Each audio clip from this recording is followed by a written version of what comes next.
NCP Sharad चंद्र पवार गुट के मुखिया शरद पवार ने अमरावती में महाविकास अघाड़ी की चुनावी सभा को संबोधित करते हुए कहा कि पिछली बार नवनीत राणा को उम्मीदवारी देकर एक बड़ी चूक कर दी थी। इस चूक के लिए मैं अमरावती के लोगों से माफी मांगना चाहता हूं। ऐसी चूक दोबारा नहीं होने दूंगा।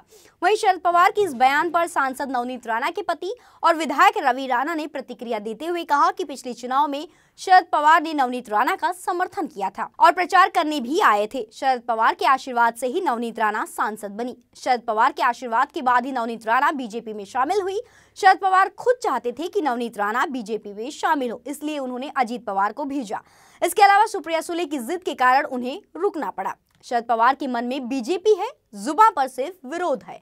हो सकता है कि उन्होंने कांग्रेस के दबाव और उद्धव ठाकरे के दबाव के कारण आज यह बात कही हो। उन्होंने कहा कि उद्धव ठाकरे की तरह संजय राउत कांग्रेस और सोनिया गांधी के कहने पर शरद पवार नहीं नाचने वाले हैं। उद्धव ठाकरे ने मुख्यमंत्री पद के लिए बीजेपी के साथ धोखा किया। उद्धव ठाकरे अमरावती में हिंदुत्व को खत्म करने का काम कर रहे हैं। उद्धव ठाकरे का फर्जी हिंदुत्व बेनकाब हो गया है। असं आहे की युवासेना पार्टीच्या वतीने मागच्या वेळेस पवार साहेबांच्या आशीर्वादामुळे नवनीत राणा यांना पाठिंबा मिळाला।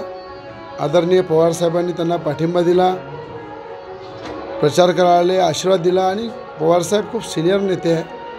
आज नवनीत राणा त्या ठिकाणी पवार साहेबांच्या आशीर्वादामुळेच त्यांना खासदार बनण्याची संधी मिळेल तेव्हा आणि आज पवार साहेबांना सुद्धा जेव्हा भाजपमध्ये नवनीत राणा गेल्या आणि युवासेना पार्टीचा आम्ही त्यांना पाठिंबा दिला तर भाजपमध्ये जायच्या आधीसुद्धा नवनीत राणांनी पवार साहेबांची आशीर्वाद घेतला आणि सांगितलं त्यांना।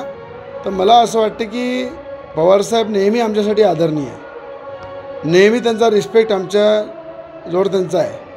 पण ज्या भाजपमध्ये नवनीत राणा गेल्या त्याच भाजपमध्ये पवार साहेबांची सुद्धा इच्छा होती, म्हणून अजित पवारांना त्यांनी पाठवलं आणि अचानक सुप्रियाताईच्या हट्टापायी त्यांना कुठेतरी ते थांबावं लागलं। म्हणून त्यांच्या मनामध्ये भाजप आहे आणि जिभेवर फक्त त्यांच्या होठावर फक्त विरोध आहे। तर मनामधल्या भाजपमध्येच नवनीत राणा आहे पवार साहेबांच्या आणि होठावर जरी विरोध असला, होठावर जरी ते बोलत असतील तरी पवार साहेबांच्या मनामधल्या भाजपमध्येच नवनीत राणा आहे आणि युवा स्वाभिमानचा त्यांना पाठिंबा दिला आहे आम्ही। आणि मला असं वाटते पवार साहेब मनापासून अंदरून पूर्ण ताकदीनं नवनीत राणाला आशीर्वाद देत आहे। काँग्रेसच्या दबावामुळं आणि उद्धव ठाकरेंच्या दबावामुळं ते आज बोलले असतील, पण मला त्यांच्या मनातली प्रत्येक गोष्ट माहीत आहे। कारण त्यांनी एकदा राष्ट्रवादीची तिकीट नवनीत राणाला दिली, त्या पराभूत झाला। नंतर युवासेना पार्टीच्या तिकीटवर त्या उभ्या राहिल्या आणि त्याला पाठिंबा पवार साहेबांनी दिला। म्हणून पवार साहेबांचे माझे जे संबंध आहे ते खूप चांगल्या पद्धतीचे आहेत। त्यांच्या मनामध्ये काय आहे ती भाजप आहे हे मला माहीत आहे।